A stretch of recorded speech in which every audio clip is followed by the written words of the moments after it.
सैया तोड़ लवायमवा बनाई चटनी राजा तोड़ लवायमवा बनाई चटनी सैया तोड़ लवायमवा।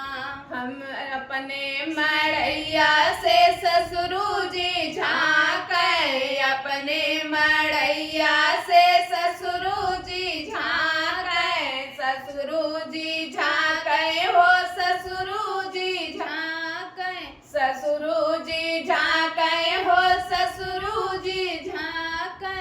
हमरे ससुइया के लार टपके राजा तोड़ लवायमवा बनाई चटनी राजा तोड़ लवायमवा बनाई चटनी सैया तोड़ लवायमवा बनाई चटनी राजा तोड़ लवायमवा बना। हमरे जेठ जी दुअर वैसे झांके हमरे जेठ जी दुअर वैसे झांके दुअर वैसे झांके दुअर वैसे झांके दुअर वैसे झांके दुअर वैसे झांके।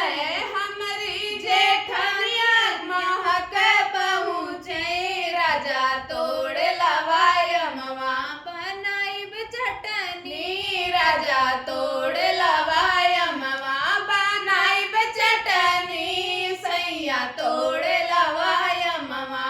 हमरे देवर जी अंगुरिया से चाटे हमरे देवर जी अंगुरिया से चाटे अंगुरिया से चाटे अंगुरिया से चाटे अंगुरिया से चाटे अंगुरिया से चाटे।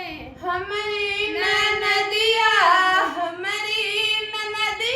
चोरी से झपटी राजा तोड़ लवायमवा बनाई चटनी रैया तोड़ लवायमवा बनाई चटनी सैया तोड़ लवायमवा बनाई चटनी राजा तोड़ लवायमवा। गाना कैसा लगा कमेंट में बताइएगा। आप सब अपना प्यार आशीर्वाद बना कर रखिए। सभी से ही निवेदन है, सब भाई बहन से।